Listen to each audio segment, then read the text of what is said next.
In a plant, here, two most important prerequisites of their life is a continuous supply of materials for the growth of body and energy for a carrying out of various life processes. All the system from a single cell to the ecosystem is a require energy to the work. Friend, the energy is important for the all organism. As you have already studied, light energy is converted into the chemical energy by plant during to the photosynthesis, and this energy then stored in the bond of the complex molecules such as glucose and then starch. It is these complex molecules which are given the name food. However, the energy in the food has to be made available to their cell in usually from this is the role of the respiration. The respiration is the process which is the fat and protein as the energy stored in the organic molecules is released by oxidation. This energy is thus made available the living cells in the form of ATP, adenosine triphosphate. To mean to the ATP is a adenosine triphosphate. The O2 oxygen required for the respiration is obtained from the atmosphere. ATP is the energy currency of the cell. This lesson covers the various aspects of the respiration in a plant.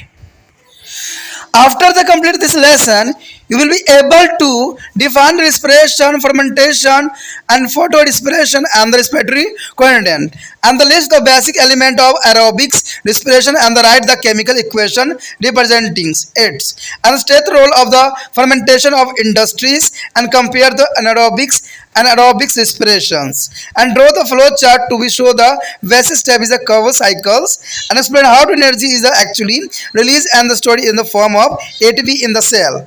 Account for the 38 ATP molecules that are released during the aerobic respirations, and list the factor that influence the rate of respiration and share their usefulness of RQ value of different food item, and also to understand the pentose phosphate pathway mean PPP. Friend, yep. Here, pentose phosphate pathway is the most important, which they are a special feature of the microbe, bacteria, and fungi, as well as their cell of highly active tissue of the animal. There is the pentose phosphate pathway is the bacteria and fungi as well as the cell of the highly active tissue of animal. तो यहाँ पर जो है पादपों में श्वसन ये अत्यंत महत्वपूर्ण जो है टॉपिक हमारे समक्ष आया है। पादपों में हम श्वसन कैसे करते हैं, ये चैप्टर बहुत ही इंपॉर्टेंट होता है, क्योंकि हमने जो है पौधों के डिफरेंट कैटेगरी के डिफरेंट वर्क के बारे में हमने अंडरस्टैंडिंग किया है, बट हमने जो प्लांट्स में कैसे रिस्पिरेशन होती है, पादपों में कैसे श्वसन होती है, ये भी जानना हमारे लिए अत्यंत महत्वपूर्ण रखता है। ये 11वीं क्लास के बच्चों को जो NCERT पढ़ते हैं उनके लिए अत्यंत महत्वपूर्ण है, और NIS बच्चे को तो है ही है। कहते हैं दोस्तों, इसमें जो बताया गया है जीवन के लिए 2 बातें अत्यंत महत्वपूर्ण है कि शरीर की वृद्धि के लिए आवश्यक पदार्थों की आपूर्ति कैसे होती है, और दूसरा है तथा जो है विभिन्न शारीरिक क्रियाओं के संचालन हेतु ऊर्जा की प्राप्ति किस प्रकार होती है। कहते हैं सभी तंत्र कोशिकाओं से लेकर पारित तंत्र तक के कार्य करने के लिए ऊर्जा की आवश्यकता होती है। जैसे कि आप पहले पढ़ चुके हैं कि प्रकाश संश्लेषण में जो है प्रकाश ऊर्जा का रूपांतरण रासायनिक ऊर्जा में होता है, जो हमने पहले भी डिस्कस कर चुके हैं। ठीक है, तथा ऊर्जा जटिल अणु जैसे ग्लूकोज तथा स्टार्च आदि में संचलित हो जाती है। इन्हीं जटिल अणुओं को जो है भोजन का नाम दिया गया है, जो कि बहुत ही काफ़ी महत्वपूर्ण माना गया है। परंतु भोजन में संचलित ऊर्जा का कोशिकाओं को उपयोगी रूप में उपलब्ध होना आवश्यक होता है, कि जब तक वो जो है उपयोगी ऊर्जा के रूप में कोशिकाओं को उपलब्ध नहीं होगा उसका कोई वैल्यू नहीं रहेगा। अंततः श्वसन वह प्रक्रिया है जिसके फलस्वरूप कार्बनिक पदार्थों को ऑक्सीकरण द्वारा ऊर्जा मुक्त होती है। ठीक है, इसमें जो है कार्बनिक पदार्थों के ऑक्सीकरण द्वारा जो है ऊर्जा यहाँ पर मुक्त होती है, और ये ऊर्जा जो है जीवित कोशिकाओं के लिए ATP मीन्स एडेनोसिन ट्राइफॉस्फेट। देखिए दोस्तों, यहाँ ATP का फुल फॉर्म दिया हुआ है, जो एग्जाम व्यू से इंपॉर्टेंट रहता है। कभी कभी फुल फॉर्म आपको ATP का पूछ लिया जाता है, तो याद रखना कि ATP का फुल फॉर्म जो होता है एडेनोसिन ट्राइफॉस्फेट। देखिए, ये जो ATP है इंसानों में भी, यानी जो ऑर्गेनिज्म है उनमें भी, और जो ये पेड़ पौधे हैं उनमें भी ATP का जो है बहुत ही महत्वपूर्ण योगदान होता है। कहते हैं एटीपी जो है कोशिकाओं को ऊर्जा मुद्रा भी कहते हैं, यानी ऊर्जा के लिए ये मनी भी होता है, क्योंकि इससे ही वो जो है ऊर्जा प्राप्त करते हैं। इस पार्ट में जो है श्वसन के विभिन्न पहलुओं के बारे में हम समझेंगे और जानेंगे और इसके बारे में जो है अंडरस्टैंड करेंगे। लेकिन आपको पता ही है दोस्तों कि उससे करने से पहले इस पार्ट के अध्ययन के जो है समापन के पश्चात जब आप खत्म हो जाएगा ये चैप्टर, तो आप बहुत कुछ जान सकोगे। तो देखिए क्या क्या आप जानने के अप्लीकेबल हो जाओगे। श्वसन क्या होती है, क्यूवन क्या होता है, प्रकाश श्वसनता श्वसन गुणांक की परिभाषा कैसी होगी, ठीक है। अनाऑक्सी श्वसन की मूलभूत घटनाओं की सूचना बना सकेंगे, उनके व्यक्त करने और रासायनिक समीकरण को भी लिख पाएंगे, और क्यूवन की प्रक्रिया के उद्योगों में उपयोग को समझ सकेंगे कि फर्मेंटेशन का जो है इंडस्ट्रीज में कितना उपयोग है, और वायवीय ऑक्सी और अवायवीय श्वसन की तुलना भी कर पाएंगे, और जो है क्रेवंस चक्र के विभिन्न पदों के आरेखित चित्र भी आप समझ सकोगे। साथ में आप एटीपी के अणुओं की ऊर्जा किस प्रकार मुक्त करती है इसके विषय में भी आप समझ पाओगे। ऑक्सीवायवीय श्वसन के फलस्वरूप निकलने वाला जो है 38 एटीपी यानी 38 एटीपी अणुओं का भी आप समझ सकोगे कैसे क्या करना है। उन कारकों की सूची बना पाओगे जो कि श्वसन को प्रभावित करती है। विभिन्न भोज्य पदार्थ के श्वसन गुणांक यानी आर क्यू वैल्यू की भी गणना आसानी से कर पाओगे। अब देखते हैं हमारा कि श्वसन मीन्स रिस्पिरेशन होती है क्या है। The next topic is respiration. Friend, the respiration is the most important for human and plant. The respiration is their step view. Wise is the oxidation of complex organic molecules and release of energy as a ATP from various cellular metabolic activity. It is involved exchange of gases between to the organic and external environment. The greens as well as non-greens plant obtain oxygen from their environment and return to the carbon dioxide and water vapor into it. This mere exchange of gases is known as the external respiration or breathing is a case of animals. It is a physical process. The biochemical process which occurs within the cells and oxidize food to obtain energy is known as a cellular respiration. The various enzyme, biocatalyst and catalyze, there is a process. The process which will be cell obtain energy from a complex food molecules depend upon to whether or not oxygen is present in the environment and utilize. The respiration is a term aerobic when the oxygen is the utilized and anaerobic. Friend, respiration term is anaerobic when the oxygen and utilized and anaerobic is the oxygen in the not be utilized. In anaerobic respiration, organic molecules are incomplete broke down in the cytosol of the cells. Only a small fraction of energy is captured as a ATP for used by the cell. In aerobic respiration, the reaction of anaerobic respiration are flowing by the oxygen requiring process that release is a much large quantity of the energy in the form of ATP. This occurs in the mitochondria of the eukaryotes and their folded plasma membranes, mesosome of the eukaryotes. It is important for you to be a note that is several common processes occur in both anaerobic and aerobic respiration, such as the oxidation reaction is a release chemical energy from a complex food. First and second is the use of coenzyme as a carrier of the hydrogen to remove the hydrogen from their organic molecules, leading to reductions of coenzyme and oxidation of their substrate. The most of hydrogen carry are NAD, means nicotinamide and adenines, diclonucleotides, and FAD is the flavins, adenines, diclotides. These are the later reoxidizing the releasing energy from ATP synthesis and use of high energy phosphate compound like ATP from energy transfer. This basic difference between the two form of respiration are given this table. Here in this table, difference between the aerobic and anaerobic respiration. The first of all, aerobic. Aerobic mean air. Anaerobic mean no air. Here completely clear. Aerobic mean present of air. Anaerobic mean no air present. So first is take place in the presence of oxygen. Anaerobic processing is take place in a complete absence of oxygen. And second is aerobics. They lead to be a complete oxidation of organic substrate and anaerobic is an incomplete oxidation of organic substrate take place. Here there is the it is the most common in the highly organic organism, both plant and animal, is the aerobic respiration, plant and animal. But anaerobic is a take place in a lower organic such as bacteria, fungi, and in a higher animal under a limiting as a condition of oxygen. Example, in the muscles says oxygen present in the insufficient.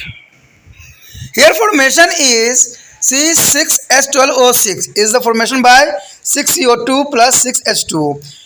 Here the present of C6H12O6 there is the 38 ATP. 38 ATP released on here. But other side anaerobic is a C6H12O6 2 ethyl alcohol plus CO2 and ATP as the yeast. Another example is a C6H12O6 is equal to 2 lactic acid and plus 2 ATP as is a muscles. And fifth point is take place in the cytoplasma and the mitochondria is a eukaryotics and plasma membranes is a prokaryotics. But anaerobic processor is a take place in the cytoplasma here. The coenzyme is a complex non-protein molecules which is the temporarily bond to energy and act as a link between the metabolic pathway. Series of biochemical reaction. देखिए दोस्तों यहाँ पर जो है श्वसन की अपनी एक महत्वता को बारे में बताया गया है कि आखिर श्वसन है क्या। देखिए श्वसन जो है हर एक जीव जंतु के लिए अत्यंत महत्वपूर्ण माना गया है, यानी रिस्पिरेशन जो होती है हर एक जीव जंतु के लिए, हर एक जो है पौधे के लिए बहुत ही इंपॉर्टेंट माने रखता है स्थान। कहते हैं श्वसन जटिल कार्बनिक अणुओं के ऑक्सीकृत की वह चरणबद्ध प्रक्रिया होती है जिसके फलस्वरूप विभिन्न कोशिकाएं अपचयित किंतु एटीपी के रूप में ऊर्जा मुक्त करती है। याद रखना दोस्तों ये जो होता है एटीपी के रूप में जो है ऊर्जा मुक्त करती है। श्वसन में जीव तथा बाहरी वातावरण परस्पर गैस विनिमय होता ही रहता है, यानी बाहरी वातावरण जो है परस्पर गैस विनिमय होता ही रहता है। पौधे अपने परिवेश से ऑक्सीजन ग्रहण करते हैं, यानी अपने प्रवेशों से वो क्या करते हैं ऑक्सीजन ग्रहण करते हैं तथा कार्बन डाइऑक्साइड एवं जल वाष्प छोड़ते हैं। तो ये पौधे अपने परिवेश से ऑक्सीजन ग्रहण करते हैं तथा कार्बन डाइऑक्साइड एवं जल वाष्प छोड़ते हैं। देखिए दोस्तों यहाँ पर बात जो है थोड़ा कन्फ्यूजन दी गई है। पौधे अपने परिवेश में ऑक्सीजन ग्रहण नहीं करते हैं जबकि वो कार्बन डाइऑक्साइड ग्रहण करते हैं। पौधे जो है कार्बन डाइऑक्साइड ग्रहण करते हैं और ऑक्सीजन और जल वाष्प छोड़ते हैं। ये बात यहाँ पर मिस्टेक है, तो आप ध्यान रखना कि पौधे जो होते हैं ऑक्सीजन नहीं कार्बन डाइऑक्साइड को ग्रहण करते हैं और ऑक्सीजन रिलीज करते हैं। ठीक है, ये जो क्रिया होती है जो यहाँ बताया गया है वो नाइट के टाइम होता है। नाइट के टाइम क्या होता है पौधे जो होते हैं ऑक्सीजन ग्रहण करते हैं और कार्बन डाइऑक्साइड छोड़ते हैं, तो ये रात्रि का प्रोसेसिंग है। ठीक है, प्राणियों के संबंध में इस प्रकार केवल गैसीय विनिमय के बारे श्वसन या सांस लेना कहते हैं। यह एक भौतिक प्रक्रिया है। देखिए प्राणियों में जो है बाहरी श्वसन होती है जिसे हम सांस लेना कहते हैं और ये एक जो है भौतिक प्रक्रिया है। कहते हैं कोशिकाओं के भीतर होने वाले वह जैव रासायनिक की प्रक्रिया जिसके फलस्वरूप भोज्य पदार्थ के ऑक्सीकरण द्वारा ऊर्जा मुक्त होती है कोशिकीय श्वसन कहलाती है। यानी भोज्य पदार्थ के ऑक्सीकरण होने से जो ऊर्जा हमें मिलती है उसे हम क्या कहते हैं दोस्तों कोशिकीय श्वसन कहते हैं। और इस प्रक्रिया में जो है विभिन्न एंजाइम भाग लेते हैं। कोशिका द्वारा जटिल भोज्य अणुओं से जो है ऊर्जा प्राप्त करने की प्रक्रिया ऑक्सीजन, ठीक है, ऑक्सीजन की उपस्थिति या अनुपस्थिति पर निर्भर करती है, यानी ऑक्सीजन प्रेजेंट है कि नहीं प्रेजेंट है इस पर निर्भर करती है। जब श्वसन क्रिया में ऑक्सीजन का उपयोग होता है तो उसे हम क्या कहते हैं वायवीय श्वसन यानी एरोबिक रिस्पिरेशन। यह तथा जहाँ ऑक्सीजन का उपयोग नहीं होता है उसे हम एनारोबिक यानी अवायवीय श्वसन भी कहते हैं। तो ये आपके लिए बहुत आसान होता है कि प्रेजेंट जहाँ पर एयर होती है उसको हम वायवीय कहते हैं और जहाँ एब्सेंट होता है एयर को उसको अवायवीय श्वसन कहते हैं। कहते हैं अवायवीय श्वसन में जो है कार्बनिक अणु का आंशिक रूप में जो है विखंडन कोशिका द्रव्य यानी साइटोसोल में होता है। विखंडन कहाँ था दोस्तों कोशिका द्रव्य यानी साइटोसोल में होता है तथा निकलने वाली ऊर्जा का कुछ अंश ही कोशिका के कार्य हेतु एटीपी के रूप में संचलित होती है। तो कहते हैं हम भी हमारे इंसानों में भी तो ऐसा ही होता है, हम जितना मर्जी भोजन खा लें लेकिन उसमें से जो है कुछ ही मात्रा में जो है एनर्जी हमारे बॉडी को मिलता है, बाकी सब के सब वेस्ट हो जाता है। तो यही बात यहाँ भी बताया गया है कि निकलने वाली ऊर्जा का कुछ अंश ही कोशिका कार्य हेतु एटीपी के रूप में संचलित कर लेती है। कहते हैं वायवीय श्वसन अवायवीय श्वसन प्रक्रियाओं को ऑक्सीजन की उपस्थिति में होने वाली क्रिया है जिसमें एटीपी के रूप में ऊर्जा का जो है अपेक्षाकृत अधिक मात्रा में निकलती है। यह क्रिया जो है यूकैरियोटिक्स के माइटोकॉन्ड्रिया और प्रोकैरियोटिक के प्लाज्मा झिल्ली में होती है। दोस्तों याद रखना, ये क्रियाएं जो होता है यूकैरियोटिक में माइटोकॉन्ड्रिया में होती है और जो है यूकैरियोटिक्स में जो है प्लाज्मा झिल्ली में होती है, जो कि बहुत काफ़ी इंपॉर्टेंट रखता है। कहते हैं वायवीय तथा अवायवीय श्वसन दोनों में ही बहुत ही समानताएं होती हैं। ठीक है, तो वो समानताएं क्या है? देखिए, दोनों जो है प्रक्रिया में ऑक्सीकरण द्वारा जटिल खाद्य पदार्थ में ऊर्जा निकलती है। देखिए, अवायवीय हो या वायवीय हो, दोनों प्रक्रिया में जो है ऑक्सीकरण द्वारा जो है जटिल खाद्य पदार्थ से जो है ऊर्जा निकलती है। कहते हैं दोनों ही प्रक्रियाओं में हाइड्रोजन वाहकों के रूप में कार्बनिक अणुओं से हाइड्रोजन को हटाने में सह एंजाइम का प्रयोग होता है। यानी यहाँ पर जो होता है दोस्तों, सह एंजाइम का जो है उपयोग किया जाता है, कोई एंजाइम का, जिसे हम एंजाइमों का अपचयन तथा धारी पदार्थ यानी भोज्य पदार्थ का ऑक्सीकरण भी कहते हैं। अधिकांश हाइड्रोजन वाहक जैसे NAD यानी निकोटिनोमाइड्स, एडेनिन्स, डाइनिक्लोटाइड्स जो होती है, यानी NAD का फुल फॉर्म भी आप याद रख सकते हो, और FAD का जो होता है फ्लेविन्स, एडेनिन्स, डाइनिक्लोटाइड्स होते हैं। ये अणु पुण्य जो है ऑक्सीकृत होकर ATP निर्माण के लिए जो है ऊर्जा मुक्त करते हैं। ATP निर्माण के लिए क्या करते हैं? दोनों के दोनों ऊर्जा मुक्त करते हैं। कहते हैं दोनों ही जो है प्रक्रिया में ऊर्जा स्थानांतरित हेतु ऊर्जा जो है युक्त यानी फास्फोरस यौगिक ATP अणु का प्रयोग करते हैं। यानी ATP अणु का जो है ये सारे उपयोग करते हैं। दोनों के दोनों ही प्रक्रिया में स्थानांतरण हेतु ऊर्जा मुक्त फास्फोरस यानी यौगिक ATP के रूप में प्रयोग करते हैं। तो ये जो तीन जो समानताएं थे बहुत इंपॉर्टेंट थे। कभी कभी एग्जाम में आता है कि एरोबिक एनारोबिक में क्या समानताएं पाए जाते हैं, तो आप इसके विषय में यहाँ से आंसर के रूप में दे सकते हो। तो ये काफ़ी इंपॉर्टेंट भी रहता है आपके लिए। अब हमारे समक्ष जो है अवायवीय और वायवीय में क्या डिफरेंस है। देखिए दोस्तों, यहाँ पर जो है एरोबिक एनारोबिक, देखिए एरोबिक का मतलब होता है वायवीय श्वसन, मतलब एरो मीन्स वायु, ठीक है, यानी वायु की उपस्थिति में होता है। एनारोबिक मीन्स एनारो मतलब होता है अन, यानी अवायवीय, जो कि वायु की उपस्थिति नहीं होता है। ये भी डिफरेंस कई क्लासों के बच्चों के लिए अत्यंत महत्वपूर्ण रहता है। देखिए, ऑक्सीजन की उपस्थिति में होता है कौन? एरोबिक्स। और एरोबिक जो होती है ऑक्सीजन की अनुपस्थिति में होती है।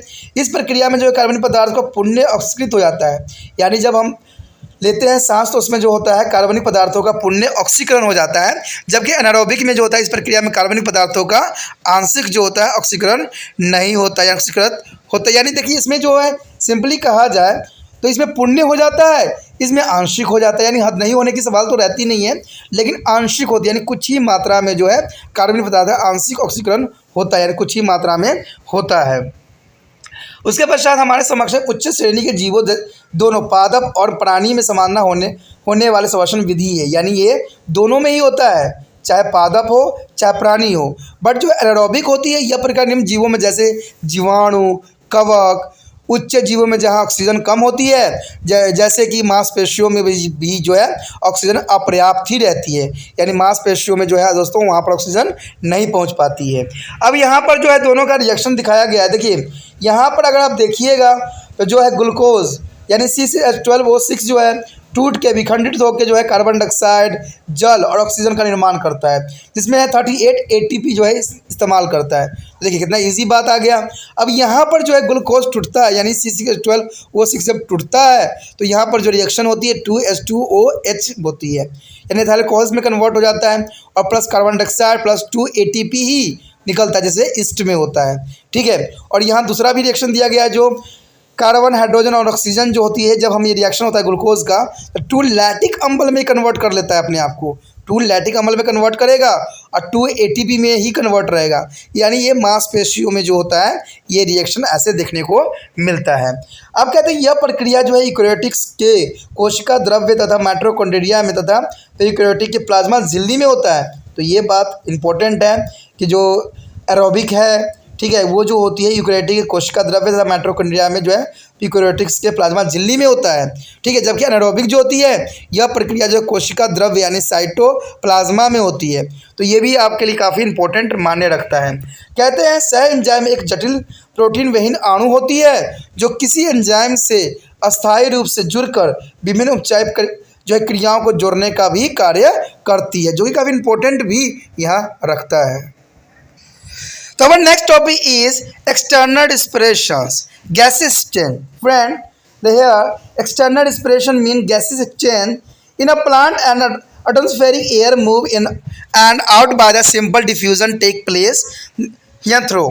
There is a first point is the general body surface of plant is a stem, root, fruits and seeds. There is a stem, roots, fruits and seeds, and lenticel there are opening in the bark of their tree trunk and stomata present in the leaves and young green part of the stem. Here showing this diagram and picture. Here is the lentic cell on the bark of the trees. There is a complementary cells, epidermis, phylums, and the phalanges and phylloderms. There is a present on their trees on the cut section. Plant do not need to the O2 carried in the contact to contrast to the animal where the O2 is carried by blood. This is because O2 is a requirement, oxygen requirement is less in a plant than in the animals. In their plant have a large surface area leaves to be absorbed the required amount of oxygen through the diffusion processing. There is a requirement amount of diffusion processing from the atmosphere. Gases enter to the intercellular space inside the plant as a oxygen is utilized, more of it is diffused into the plant. Since CO2 carbon dioxide is a beginning continually forming is a concentration in a tissue space because higher than in the surroundings air. As a result, it is a diffuse out of plant, especially when it is not we begin used for a photosynthesis. And the point is the third. Can you explain as to why during the day as a plant give out of oxygen instead of taking its upper respiration? In a plant, O2 release during to photosynthesis in the daytime.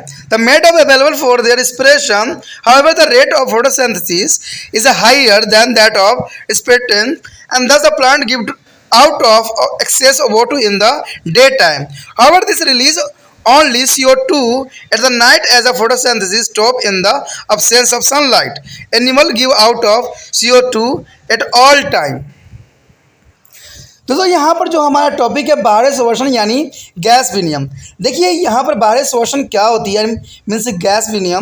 कहते हैं पौधों में वायवीय हवा साधारण विसरण द्वारा अंदर से बाहर एवं बाहर से अंदर जाती है, ये तो आपको पता ही होगा। कहते हैं पौधे की सामान्यतः सतह द्वारा जो है जड़ें, तना, ठीक है, फल और बीज, ये सब जो है पौधों की सामान्य सतह होते हैं, तो आपको भी पता है। कहते हैं वातरंध्र तनों की छाल पर खुलने वाला छिद्र यानी वातरंध्र जो होता है, जो छाल पर जो खुलती है रंध्र, उसे हम कहते हैं वातरंध्र। और रंध्र जो कि पत्तियों एवं नए हरे पौधों तनों में विद्यमान होती है, जो कि इम्पोर्टेंट है। अब यहाँ पर एक डायग्राम दिखाया गया है कि एक वृक्ष की छाल पर बना वातरंध्र। देखिए यहाँ पर अगर आप ध्यान से देखोगे तो ऊपर जो है पूरा कोशिकाएं दिखेगी, जो काफ़ी अमाउंट में दिख रहा है। उसके पश्चात जो पहला लेयर होती है एपिडर्मिस की होती है, ये तो आपको पता ही है। फिर उसके बाद फेलम है, फिर उसके बाद फेलोजन है, उसका फेलोडर्म है। तो ये सारे चीज़ें जो होती है पौधों के भी जो है स्किनों में पाए जाते हैं, यानी छाल में पाया जाता है, जो कि उसको जो है विशिष्ट बनाता है। और ये चीज़ें जो होती है इसके जो है छाल जो है काफ़ी वातरंध्र के लिए उपयोगी सिद्ध भी होता है। कहते हैं पौधों को जो ऑक्सीजन वाहक की आवश्यकता नहीं होती है। इसके विपरीत जंतुओं में ऑक्सीजन का संबंध रुधिर द्वारा होता है। आपको पता है पौधों की जो है ऑक्सीजन वाहक की आवश्यकता होती ही नहीं है, क्योंकि उसको विभिन्न विभिन्न पार्टों में ऑक्सीजन जाती ही नहीं है। जबकि जंतुओं में ऑक्सीजन का जो संबंध रुधिर द्वारा होता है, यानी जो ब्लड है डिफरेंट पार्ट में बॉडी के जो है ऑक्सीजन लेके जाता है और उसको जो है कार्य करने के लिए सक्षम बनाता है। क्योंकि पौधों में जंतु की तुलना में ऑक्सीजन की कम आवश्यकता होती है तथा पौधों में ऑक्सीजन के अवशोषण के लिए सामान्य विसरण द्वारा अधिक क्षेत्रफल उपलब्ध हो जाता है, यानी पत्तियों द्वारा जो है इसका अधिक क्षेत्रफल प्राप्त हो जाता है। तो इसलिए जो है आपको पता ही है कि मानव के यानी जो है एनिमल्स के लिए ऑक्सीजन अत्यंत महत्वपूर्ण है, पर पौधों के लिए थोड़े मोड़े में की आवश्यकता होती है, वो भी नाइट के टाइम। कहते हैं पौधों के अंदर उपस्थित आंतरकोशिकीय स्थानों में वायुमंडल में गैस एकत्र होता है। जैसे जैसे ऑक्सीजन का उपयोग होता है वैसे वैसे ऑक्सीजन पुण्य विसरण द्वारा पौधों में प्रवेश कर जाती है, क्योंकि कार्बन डाइऑक्साइड पौधों में लगातार बनी रहती है। अंत कार्बन डाइऑक्साइड की सांद्रता पौधों के अंदर बढ़ जाती है तथा सांद्रता बाहर वातावरण में अधिक हो जाती है, जिसके कारण ऑक्सीजन विसरण द्वारा जो है बाहर निकल जाती है। क्या आप इसकी विवेचन कर सकेंगे कि पौधे दिन के समय ऑक्सीजन निकालते हैं जबकि इसके उपयोग श्वसन हेतु कर सकते हैं? देखिए, पौधों में दिन के समय निकलने वाले ऑक्सीजन का उपयोग श्वसन के लिए भी किया जा सकता है, कहते हैं, परंतु जो है प्रकाश संश्लेषण दर श्वसन दर से अधिक होती है। अंततः दिन के समय पौधे अधिक मात्रा में जो है ऑक्सीजन छोड़ते हैं, यद्यपि वो रात के समय जो है कार्बन डाइऑक्साइड छोड़ते हैं, क्योंकि प्रकाश की अनुपस्थिति में प्रकाश श्वसन की क्रिया नहीं होता है। अंततः केवल जो CO2 ही छोड़ते हैं। दोस्तों, यहाँ पर जो साफ बात बताई गई है ये बहुत काफ़ी इंपॉर्टेंट बात आपके लिए भी रखता है और समझ के लिए भी इंपॉर्टेंट रखता है। कहते हैं कोई भी पौधा जो होता है दिन के टाइम जो है प्रकाश संश्लेषण की क्रियाओं में कार्बन डाइऑक्साइड ग्रहण करती है और ऑक्सीजन को जो है रिलीज करती है। ये इनका जो है मॉर्निंग की टाइम, क्यों? क्योंकि वो खाना बना रही होती है और सूरज के प्रकाश उपस्थित होता है, तो इस प्रोसेसिंग होती है। लेकिन यही प्रोसेसिंग जो होता है नाइट के टाइम उल्टा हो जाता है। वो क्या करती है? ऑक्सीजन ग्रहण करती है और कार्बन डाइऑक्साइड छोड़ती है, ठीक है। लेकिन कुछ पौधे ऐसे भी हैं जो सिर्फ ऑक्सीजन ही छोड़ते हैं, इसमें पीपल का पेड़ भी इसमें इंपॉर्टेंट आ जाता है, ठीक है। पीपल जो है हर समय ऑक्सीजन ही छोड़ता रहता है, तभी पीपल का पेड़ को जो है बहुत महत्वपूर्ण जो है मान्यता दिया गया है। कुछ व्यक्ति जो पुराने व्यक्ति हैं ये भी कहते हैं कि कभी भी रात के समय पेड़ के नीचे नहीं सोना चाहिए। क्यों? क्योंकि भूत प्रेत होते हैं। दोस्तों, एक्चुअली में वो भूत प्रेत नहीं होता है, वो जो पौधे होते हैं कार्बन डाइऑक्साइड छोड़ते हैं और कार्बन डाइऑक्साइड आप भी छोड़ते हो, तो कार्बन डाइऑक्साइड जब मिलता है तो कार्बन मोनोऑक्साइड गैस बनता है, और कार्बन मोनोऑक्साइड गैस जो होती है एक खतरनाक गैस होती है जिससे इंसान की मृत्यु भी हो जाती है। तो इसीलिए जो है कभी भी नाइट के समय पेड़ के नीचे नहीं सोना चाहिए। उसको भूत प्रेत नहीं मार देता है, एक्चुअली में जो है वो कार्बन मोनोऑक्साइड गैस की वजह से कभी कभी व्यक्ति जो है मृत्यु को भी चला जाता है। तो इसलिए जो है पौधों के पास रात्रि के समय नहीं सोना चाहिए, ये एक बहुत इंपॉर्टेंट बात है। Our next topic is cellular respiration. Friend, what do you mean to the cellular respiration? Here, oxygen that is absorbed in the body is used to oxidize other nutrients. While the glucose, amino acid and fatty acid completely producing a CO2, water and energy. It's occur within the cells and tissue. The absorb figure is a 12.2 and identify the step of cellular anaerobic respiration. Note that the first stage is all the pathway is a glycolysis.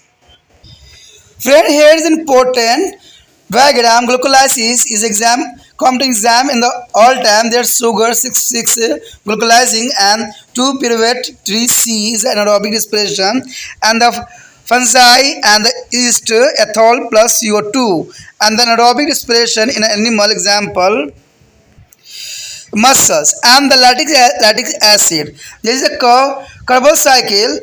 There is a pathway in the cellular respiration. This is most important for the exam view. That is come to the BSc also. The glycolysis, also known as the Embedance Marfov's Franz pathway. When values are not there, oxygen is available in the cell. The breakdown of glucose is the initially away anaerobics. It is a common to the both anaerobic aerobics respiration. There is a common to the both aerobic and anaerobic respiration. It is involved to oxidize glucose C6 carbon compound to be a molecules is a pyruvic acid through the series of enzymatic controlled reactions occurring in the cytosol. Initially substrate is the glucose. Either for the photosynthesis as a plant from the carbohydrate digest in a animal. Glycolysis may be subdivided into 3 major phases. The first is phosphorylation of glucose to the fructose 1 and 6 bisphosphate. This is the activations of the glucose and 2 ATP as are used.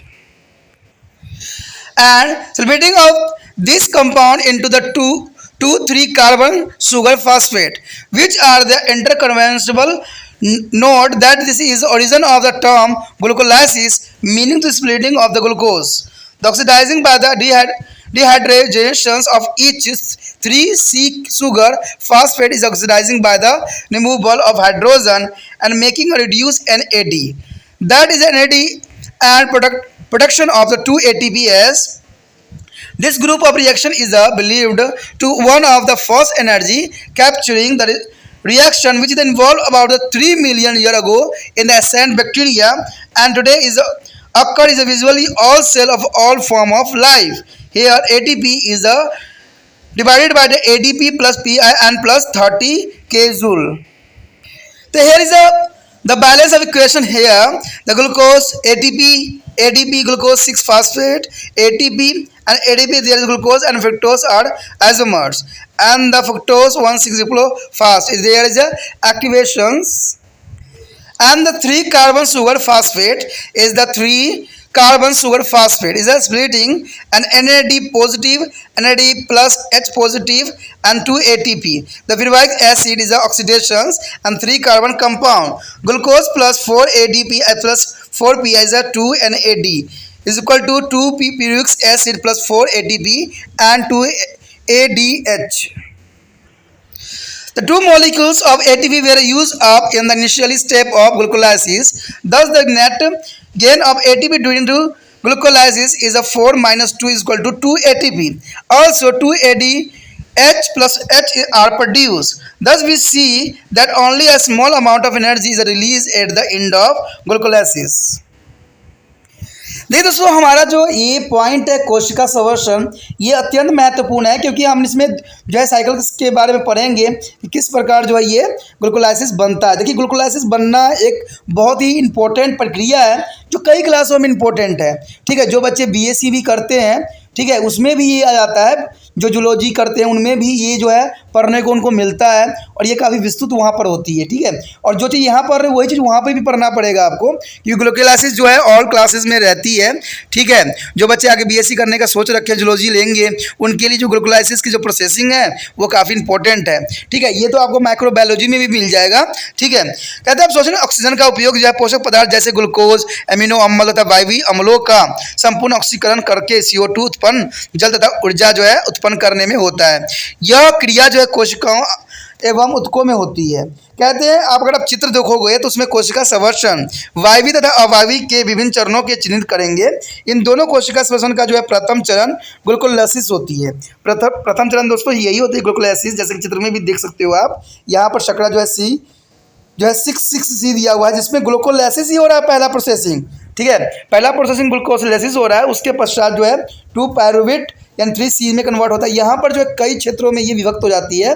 अवायवीय संवर्धन हो जाता है कवक में, जैसे उदाहरण जो है एथेनॉल ईस्ट में, फिर एथेनॉल प्लस CO2 में कन्वर्ट कर लेता है। दूसरी तरफ देखा जाए तो ये अवायवीय संवर्धन जंतुओं में उदाहरण जो है मांसपेशियों में होती है, जिससे जो हमारा बनता है लैक्टेट बनता है, जो लैक्टिकल अम्ल बनता है, जिसको हम क्रेवस चक्र भी कहते हैं। ये बहुत ही इंपॉर्टेंट है कई क्लास के बच्चों के लिए। अब यहाँ पर बताया गया है ग्लूकोलाइसिस जो है एम्ब्रेडेंस हेयर हाफ फेरनास पाथवे होती है, यानी इसको ये भी नाम से भी जो जाना जाता है, तो कन्फ्यूज़न मत होना। चाहे ग्लूकोलाइसिस के जो डायग्राम आ जाए, चाहे आपका एम्ब्रेडेंस हेयर हाफ्स आ जाए, तो आपको दिमाग में कन्फ्यूजन रखने की जरूरत नहीं है। दोनों का मतलब एक ही है, दोनों एक ही डायग्राम को रिप्रेजेंट करता है। कहते हैं ऑक्सीजन जो है उपस्थिति हो या न हो, कोशिका में आरंभ में जो है ग्लूकोज का विखंडन हमेशा भी अवायवीय ही होता है। ग्लूकोलाइसिस वायवीय तथा अवायवीय संवर्धन दोनों में ही होती है। ग्लूकोलाइसिस में जो है एंजाइम द्वारा नियंत्रित प्रक्रिया में चरणबद्ध होती है। ठीक है, इस तरीकों में ग्लूकोज का एक अणु जो है ऑक्सीकरण होकर जो है पायरुविक अम्ल के 2 अणु बन जाते हैं। क्रिया का आरंभ ग्लूकोज से ही होती है। पौधों में प्रकाश संश्लेषण से बनता है तथा जंतुओं में जो है कार्बोहाइड्रेट के पाचन के फलस्वरूप ऐसा होता है। कहते हैं ग्लूकोलाइसिस को पुण्य 3 भागों में बांटा जा सकता है। पहला जो होता है ग्लूकोज को फास्फेरीकरण द्वारा जो है फैक्टोस 1,6-डाइफॉस्फेट का बनना। यह ग्लूकोज को है सक्रियण है तथा इसे जो है 2 ATP अणु का यहाँ पर उपयोग किया जाता है। दूसरी बात यही बताती है कि उपरोक्त बने यौगिक का 3 कार्बन शकड़ा युक्त फास्फेट वाले 2 यौगिक में टूटना, ये यौगिक जो है अंतर परिवर्तन होते हैं। इसी से जो है ग्लूकोलाइसिस शब्द की उत्पत्ति हुई थी, यानी अंतर परिवर्तन के कारण ही ग्लूकोलाइसिस शब्द का उत्पत्ति हुई थी, जिसका अर्थ है ग्लूकोज का टूटना या ग्लूकोज का विखंडन। ग्लूकोलाइसिस यानी ग्लूकोज का विखंडन। कहते हैं प्रत्येक 3 कार्बन युक्त शकड़ा जो है फास्फोरस ऑक्सीकरण द्वारा हाइड्रोजन को त्याग कर अपचयित NAD का निर्माण करती है तथा 2 ATP अणु का भी उत्पादन की जाती है। जैसे कि आप यहाँ देख सकते हो कि यह क्रिया अपने आप में ऊर्जा एकत्र करने की पहली क्रिया है, जिसका विकास आज से लगभग 3 अरब वर्ष पूर्व प्राचीन जीवाणुओं में हुआ, परंतु आज ये सभी जीवों के प्रत्येक कोशिकाओं में पाई जाती है। तो देखिए कितना बदलाव हो गया। जो 3 अरब वर्ष पूर्व जो है कुछ जीवाणुओं में ही होता था, लेकिन आज के समय जो है प्रत्येक जीव के कोशिकाओं में पाया जाता है। तो कहते हैं कि इंसान भी बहुत कुछ बदल चुका है। इसमें कहते हैं एटीपी जो होता है एडीपी प्लस पीआई तो 30 के जूल जो है एनर्जी रिलीज करती है। तो यहाँ पर आप देख लोगे कि ये डायग्राम कुछ इस प्रकार शो होगा, glucose, ATP, ADP, glucose 6 phosphate, ATP और एडीपी में कन्वर्ट होगा। फिर फ्रक्टोज 1,6 डाइक फास्फेट में होगा जो कि सक्रिय रहेगा। ग्लूकोज फास्फेट अवायवी रहेगा। और साथ में जो यहाँ पर डायग्राम है आगे वो बताती है कि 3 कार्बन शर्करा फास्फेट जो होती है इसमें 3 शर्करा फास्फेट में कन्वर्ट होता है, जिसे टूटने या विखंडन कहते हैं। तो यही प्रक्रिया जो है NAD प्लस और NADH प्लस H में होगा और ये होगा 2 ATP के साथ कंबाइन करेगा। फिर पैब्रिक अम्ल यानी 3 कार्बन यौगिक बनाएगा जो कि ऑक्सीकरण कहलाएगा। तो इस तरह से जो है ये रिएक्शन बहुत ही सुचारू रूप से होता है। अब इस अभिक्रिया में जो है कुछ जो है समीकरण भी बनते हैं, जैसे कि उपरोक्त अभिक्रिया संतुलन समीकरण क्या होती है, देखिए glucose plus 4 ADP plus 4 PI plus 2 NAD जो कि रिप्रेजेंट करेगा 2 पैब्रिक अम्ल प्लस 4 ATP प्लस 2 NADH। उसके बाद ग्लूकोलाइसिस की अभिक्रिया अवस्था में ATP के 2 अणु का इस्तेमाल हो जाता है। अंततः ग्लूकोलाइसिस प्रक्रिया के दौरान बने कुल ATP अणु की संख्या जो होती है 4-2 होता है। तो इसका मतलब होता है 2 ATP में आएगा। इसके अतिरिक्त 2 अपचयित NADH प्लस H पॉजिटिव अणु भी बनते हैं। अंत हम देखते हैं कि ग्लूकोलाइसिस प्रक्रिया के अंत में ऊर्जा की बहुत थोड़ी मात्रा ही निकलती है। उसके पश्चात दोस्तों हमारा होगा Q1 यानी फर्मेंटेशन। तो फर्मेंटेशन के हम सारे पढ़ेंगे, ठीक है। देखते हैं अगला हमारा टॉपिक क्या है। The next topic is fermentation. Friend, the fermentation is the most important for industry purpose. There is a further oxidation of the pyruvic acid required to the oxygen O2. As you will be studying soon, it is then entered to the mitochondria for anaerobic respirations. Under anaerobic condition for insufficient supply of oxygen, microbe, plants and animals carry out fermentation. The fermentation involves the reduction of pyruvic acid, the ethyl alcohol, and CO2, carbon dioxide as in the yeast, or the lactic acid as in the muscle cells of animals, and oxidation of the NADH to NAD positive. Thus, the NAD is the degenerated which can be used to glycolytic pathway, and the production of 2 ATPs can continue under anaerobic condition. Refer to the figures on here. Note that there is no further release of ATP during fermentation. Although you are more familiar with that term of fermentation in the context of alcoholic fermentation, it is now again used for the anaerobic pathway. After the production of the pyruvic acid in a glycolysis is the cytosol. Friend, here show the glycolysis, aerobics, and the lactose fermentation, anaerobic muscles, lactobacillus, and alcoholic fermentation, anaerobics yeast. There are first of glycolysis anaerobics is a glucose is a fermentation by the 2 ADP, 2 NAD, and 4 ADP. There is the other side is a 2 ATP and 2 NADH. Means to the 2 ATP of formation by the 2 ADP and 2 ADP formation by the 2 NADH, and 4 NAD is the formation of 4 ATP, means 2 pyruvate. And second is lactose fermentation anaerobic muscles, lactobacillus is a glucose is a formation by the 2 ATP is 2 ADP, and 2 NAD is a formation by 2 NADH, and there is a 4 ADP. There is a pyruvic 2 pyruvate is the formations, and here reaction are that there is the 2 pyruvate is the convert to 2 NADH, and there is a formation of 2 NAD positive, 2 lactolates, and the other side is a glucose as a formation of alcoholic. There is a 2 ATP is 2 NAD, and here 2 NAD positive is the 2 NADH, and there 4 ADP is the 4 ATP. The pyruvic is the carbon dioxide 2 CO2. The here formation 2 NADH is a 2 NAD positive. The 2 ethanol is a formation. Here net result of and net result are here. There glucose is a 2 pyruvate and 2 NADH is a 2 ATP and 2 NADH is the formation of 2 NADH. There is the net result of this reaction, and other reaction net result is the glucose is convert to the lactolates and the 2 ATP is convert to the 2 ATP, and the net result of alcoholics reaction there is a the first is aerobic, second is anaerobic, and third is alcoholic reaction. The net result is the glucose is the formation of 2 ethanol plus carbon dioxide, 2 CO2, and here 2 ADP is the formation by the 2 ATP. There is a pathway or anaerobic respiration for here.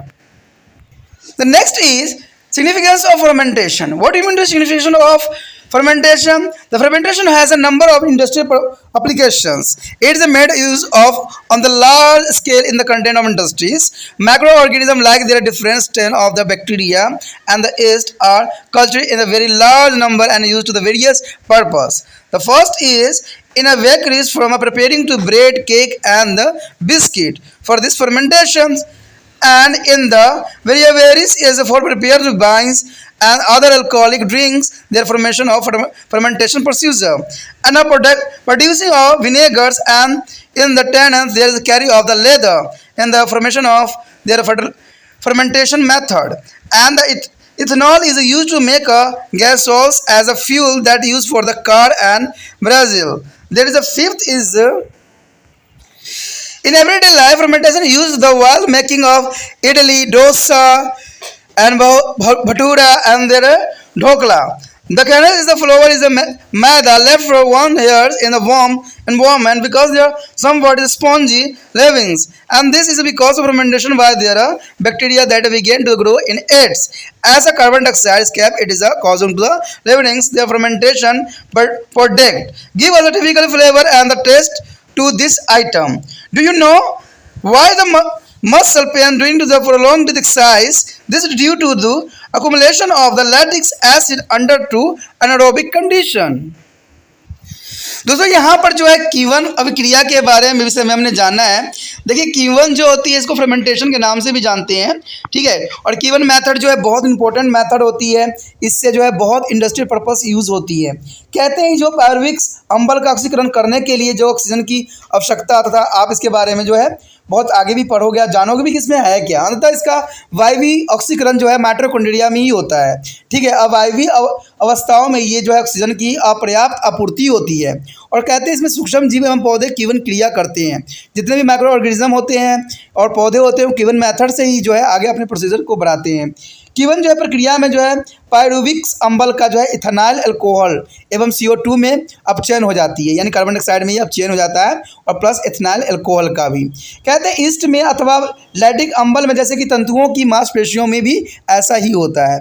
कहते हैं NADH का जो है NAD positive में ऑक्सीकरण होता है, और इस प्रकार जो है NAD का जो है पुनः उत्पादन होता है, जिसका उपयोग जो है ग्लाइकोलाइटिक्स पाथवे में जो है वायवीय दशाओं में 2 ATP अणु बनाने में किया जा सकता है, ठीक है। आप चित्र में भी देखोगे और समझोगे आगे।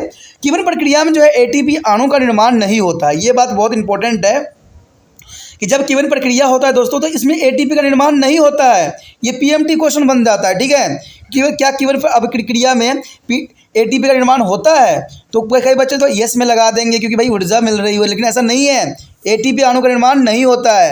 यद्यपि आप कीवन शब्दों को जो है अल्कोहलिक कीवन के संदर्भ में अधिक परिचित हो, लेकिन अब इसका प्रयोग जो है अवायवीय पथ में जो है पायरुविक अम्ल के लिए होता है।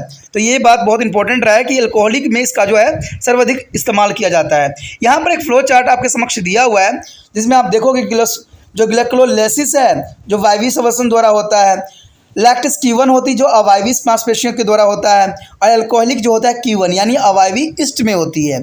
तो ये पथवे जो है काफ़ी इंपॉर्टेंट रहता है, जिसमें ग्लूकोज की जो है प्राथमिक उपयोगिता दिखाई गई है, यानी ग्लूकोज जो है प्राथमिक उत्पादन के रूप में है, स्टार्टिंग रूप में है, और इसमें 2 ATP के साथ संयोग करके जो है 2 पायरुवेट के निर्माण करने में एक सक्षम होगा। ये समीकरण देख सकते हो कि सारे एक जैसे ही हैं, कुछ भी इसमें डिफरेंस नहीं दिख रहा है, तो याद करना भी आपके लिए बहुत ही आसान हो जाता है ये, ठीक है। ये वायवीय अभिक्रिया में है। आप देखोगे कि जो पहले में है 2 ATP, ठीक है, जो फॉर्मेशन करके 2 ADP में कन्वर्ट होता है, और यहाँ 2 डी पॉजिटिव जो है 2NADH में कन्वर्ट करता है, और यहाँ पर 4ADP जो है 4ATP में कन्वर्ट करता है। ऐसे ही आपको अवायवी मांसपेशियों में भी होता है, यानी लैक्टस कीवन में होती है, और एल्कोहलिक कीवंस में भी ऐसा ही प्रोसीजर होता है। सब में जो होता है 2 पाइरुवेट जो बनता है, सब में 2 पाइरुवेट ही बनता है, लेकिन आगे चल के जो है 2 में जो है कुछ अलग परिणाम यहाँ पर निकलता है। ठीक है, जो आपका अवायवी रिएक्शन होगा पाइरुवेट के बाद जो है 2ADP यानी 2NADH जो है कन्वर्ट होकर 2ADP में कन्वर्ट हो जाता है, जिसमें लैक्टेट्स में कन्वर्ट बनाएगा। लेकिन वही जो होता है एल्कोहलिक यानी अवायवी ईस्ट में क्या होता है, पाइरुवेट जो होती है कार्बन डाइऑक्साइड के साथ रिएक्ट करके 2NADH के साथ 2NAD में कन्वर्ट करता है, जिसमें 2 एथेनॉल अम्ल का निर्माण होता है। तो इस प्रकार जो है काफ़ी अच्छा अभिक्रिया यहाँ पर दर्शाया गया है। अब देखिए ये सब प्रक्रिया में जो होता है क्या रिजल्ट आता है। तो पहला तो आपको पता है कि वायवी रिएक्शन हुआ था, इसमें कुल परिणाम जो होगा ग्लूकोज जो होगा पाइरुवेट में कन्वर्ट होगा। मैंने कहा था ना ग्लूकोज जो होगा पाइरुवेट में कन्वर्ट होगा, और 2ADP जो होगा 2ATP में कन्वर्ट होगा, और 2NAD पॉजिटिव जो होगा 2NADH में कन्वर्ट होगा। उसके बाद जो दूसरा हमारा है अवायवीय अभिक्रिया। तो अवायवीय अभिक्रिया जो मांसपेशियों में होती है उसमें जो है ग्लूकोज होगी लैक्टेट्स में कन्वर्ट होगा, लैक्टेट्स जो होती है वो उसमें कन्वर्ट होगा, और 2ADP जो होगा 2ATP में कन्वर्ट होगा। तो ये काफ़ी इंपॉर्टेंट और महत्वपूर्ण यहाँ पर बात को दर्शाया जा रहा है। कहते हैं इसमें कुल परिणाम क्या होती है। देखिए दोस्तों, इसमें कुल परिणाम भी आती है।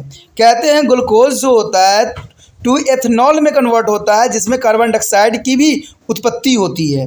यानी ये जो होता है आपका Q1 अभिक्रिया, यानी जब एल्कोहल का निर्माण हम करते हैं तो एल्कोहल के निर्माण में ऐसी अभिक्रिया देखने को मिलता है। ठीक है, और कहते हैं 2ADP जो होगा वो 2ATP में कन्वर्ट होगा।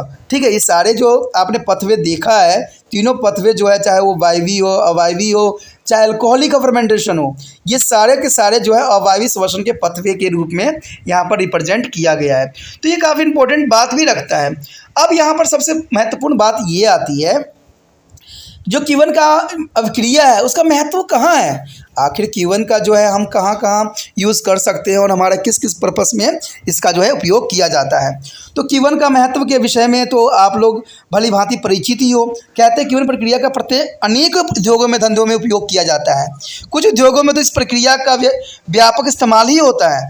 जीवाणुओं में विभिन्न मतभेदों से ईस्ट की काफ़ी अधिक मात्रा में जो है संवर्धित करके उसके अनेक प्रकार से उपयोग में लाया जा सकता है। सबसे पहला तो इसका यही प्रयोग होता है कि ये जो दोस्तों होता है बेकरी में जो है डबल रोटी बिस्किट एवं केक आदि बनाने में किया जाता है। आपको पता ही है जब बेकरी जितने भी होते हैं जो आप लोग खाते हो, ब्रेड खाओ या आप तरह तरह के जो कहते हैं जो बिस्किट होते हैं, उन चीज़ों में भी जो है यही Q1 अभिक्रिया का ही उपयोग किया जाता है। बेकरी में डबल रोटी हो, बिस्किट हो, केक हो आदि बनाने में भी इसका बहुत अच्छा इस्तेमाल किया जा सकता है। उसके बाद शराब एवं अन्य अल्कोहलिक उत्पाद जैसे बियर रम इत्यादि में बनाने में तो इसका इस्तेमाल होता ही होता है। आपको पता ही है Q1 अभिक्रिया के द्वारा ही जो है शराब की निर्माण होती है, यानी अल्कोहल का जो है निर्माण होता है, जो कि बहुत महत्वपूर्ण यहाँ पर अपना स्थान रखता है। ठीक है, तो ये सब जो है बियर रम्स ये सारे जो है Q1 मेथड से ही बनाई जाती है। उसके पश्चात सिरका बनाने एवं चमड़े की टैनिंग यानी चमड़ शोधन करने में भी उपयोग किया जाता है। देखिए दोस्तों, Q1 अभिक्रिया का जो है सिरका बनाने एवं चमड़े के टैनिंग करने के लिए भी इसका इस्तेमाल जो है बहुत ही आसान तरीके से किया जाता है, जो कि काफ़ी इंपॉर्टेंट भी है। अब देखिए इतना सारा पर्पस है तो कैसे Q1 मेथड जो है आसान नहीं हो और कैसे इंपॉर्टेंट नहीं हो सकता है। कहते हैं एथेनॉल का उपयोग जो है ब्राज़ील में गाड़ियों को चलाने में किया जा रहा है। आजकल जो है एथेनॉल का उपयोग ब्राज़ील में गाड़ियाँ चलाने के लिए उपयोग किया जा रहा है। देखिए Q1 मेथड जो है आने वाला फ्यूचर में एक फ्यूल की तरह काम कर सकता है। कहते हैं जब ब्राज़ील में चलाया जा सकता है एथेनॉल से, तो आने वाला समय में हमारे जो है इंडिया में भी ऐसे प्रयोग किया जा सकता है। तथा वर्तमान में भारत सरकार भी पेट्रोल में अल्कोहल मिलाकर बेचने की योजना का कार्य कर रही है, जैसे जो है गैसोहॉल भी कहते हैं। देखिए दोस्तों, अब भारत सरकार ने भी इसका उपयोग करना शुरू कर दिया, यानी पेट्रोल में जो है अल्कोहल मिला के जो है गाड़ी चलाने की क्रिया को यहाँ पर सुचारू रूप से करने की कोशिश किया जा रहा है। और कहते हैं अगर ऐसा हो जाता है तो पेट्रोलियम की हमें आवश्यकता नहीं होगा, पेट्रोल की होगी ही नहीं, क्योंकि जब अल्कोहल से गाड़ी चलेगा तो अल्कोहल तो जो है हम स्वयं ही जो है फर्मेंटेशन कर सकते हैं, इसको बना सकते हैं। और मुझे विश्वास है कि आने वाला फ्यूचर में देखना इन चीज़ों का इस्तेमाल होगा। अल्कोहल का प्रयोग जो है गाड़ी चलाने में 100% किया ही जाएगा, क्योंकि ऐसा ही विकल्प होने वाला है, क्योंकि अल्कोहल ही है जो इसके लिए सक्षम हो, क्योंकि एल्कोहल जो है एक एनर्जी के रूप में यहाँ कन्वर्ट कर देता है। ठीक है, और कहते हैं कि हमारे दैनिक जीवन में जो है किन प्रक्रिया में, जैसे इडली हो गया, डोसा हो गया, भटूरा हो गया, ढोकला हो गया, इत्यादि में भी प्रयोग किया जाता है। आप सोचते होंगे कि कैसे प्रयोग किया जाता है। दोस्तों, अगर आप अपने जो है मम्मी से पूछेंगे या अपनी बहन से पूछेंगे या घर में कोई भी जो भोजन आपको तैयार करते हैं तो पूछना कि हम ऐसे कैसे कर सकते हैं, तो आपको पता है अगर आपने पकौड़ा बनाना है, कुछ भी बनाना है और उसमें आपने जो मीठा सोडा नहीं डालना है, तो आप क्या करो, बेसन को कुछ समय घोल के छोड़ दो टेम्परेचर पे। इससे क्या होगा, उसमें जो है माइक्रो ऑर्गेनिज्म ग्रोथ कर जाएगा और ये जो है गिवन मेथड में चला जाएगा। इससे जो होगा आपको इसमें केमिकल डालने की आवश्यकता भी नहीं होगा और ये जो पकौड़े होंगे वो फूल जाएंगे। तो ये सारे जो मेथड है नेचुरल मेथड है। तो कहते हैं अगर आप इडली, डोसा, भटूरा, ढोकला ये इत्यादि बनाने में अगर ऐसा करते हो तो इसमें क्या करना पड़ेगा, आप गुथे आटे में जो है खमीर मिलाकर गर्म वातावरण में रखना पड़ेगा। कुछ समय के लिए आटा गूँथ के जो है कुछ समय के लिए आपको गर्म वातावरण में उसको रखना पड़ेगा। इससे क्या होगा, उसमें खमीर जो होगा ग्रोथ कर जाएगा। ठीक है, तो इसमें आटा में जो है स्पंजी हो जाता है, यानी ये जो होगा काफ़ी सॉफ्टली हो जाएगा आटा, और ये सॉफ्ट जब हो गया तो फूल भी जाता है और इस प्रकार से उसमें जो है विशिष्ट गंध यानी स्वाद आ जाता है, जो कि बहुत ही काफ़ी इम्पोर्टेंट यहाँ स्थान रखता है। कहते हैं कि क्या आप जानते हैं कि अधिक देर तक जो है व्यायाम करने से हमारी मांसपेशियों में दर्द क्यों होती है? इसका कारण है मांसपेशियों में लैक्टिक अम्ल का जमा होना। देखिए, अधिक देर तक हम एक्सरसाइज करते हैं तो इसमें जो है लैक्टिक अम्ल जो होती है घर कर जाती है और जिसकी वजह से हमें पेन महसूस होने लग जाता है। लेकिन जो व्यक्ति प्रतिदिन करते हैं तो उनको ऐसा लैक्टिक अम्ल जो है नहीं जमता है। तो यही सब जो रिएक्शन है जो हमारे दैनिक जीवन में काफ़ी प्रभावित करता है। कहते हैं दोस्तों, जो ये सब बातें समझता है, जानता है, उसके लिए जो है पढ़ाई लिखाई काफ़ी आसान हो जाता है। कहते हैं दोस्तों, इसी के साथ जो हमारा होगा ये टॉपिक जो होगा ख़त्म होगा। उसका अगले टॉपिक में जो है हम बात करेंगे इसके आगे की प्रोसीजर का, जिसमें हम फैब्रिक अम्बल का जो है वायवीय श्वसन के पहुंचाएंगे और जो है कैविक चक्र और सेट्रिक अम्बल चक्र के विषय में हम विस्तार से जानेंगे।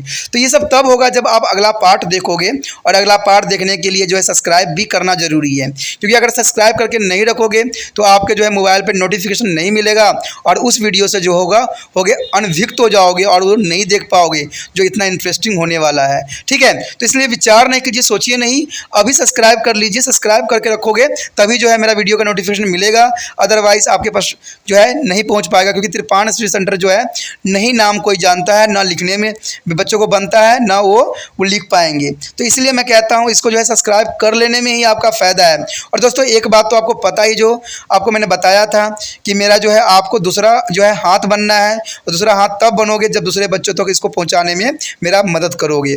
तो इसलिए सोचिए नहीं, विचार ना कीजिए, मेरा दूसरा हाथ के रूप में प्रयोग कीजिए। अपना व्हाट्सएप स्टेटस पे जो है लिंक को लगाइए, जिससे दूसरे बच्चे भी लाभान्वित हो। क्योंकि दोस्तों देखिए दोस्तों, दूसरे बच्चों को लाभान्वित करना हर इंसान का जो है परम धर्म होना चाहिए। कहते हैं आजकल तो शिक्षा के क्षेत्र में हर व्यक्ति जो है सराहनीय योगदान दे रहे हैं, भलाई कर रहे हैं। ठीक है, कहते हैं इसी भलाई पे जो है सरकार जीत जाती है।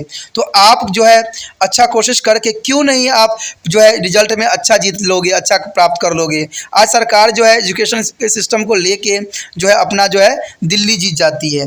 तो आपको भी जो है अच्छे से अच्छे करना है और पढ़ाई में जो है अच्छा से अच्छा करके माता पिता का दिल जीतना है और दूसरे बच्चों को भी हेल्प कर देना है। दूसरे बच्चों की हेल्प कीजिएगा तो इससे जो है उनके भी माता पिता खुश होंगे और यानी एक साथ जो है आपने कई अच्छे काम किया है। तो ये आपको जो है विशिष्ट और जो है उत्तम बना देगा।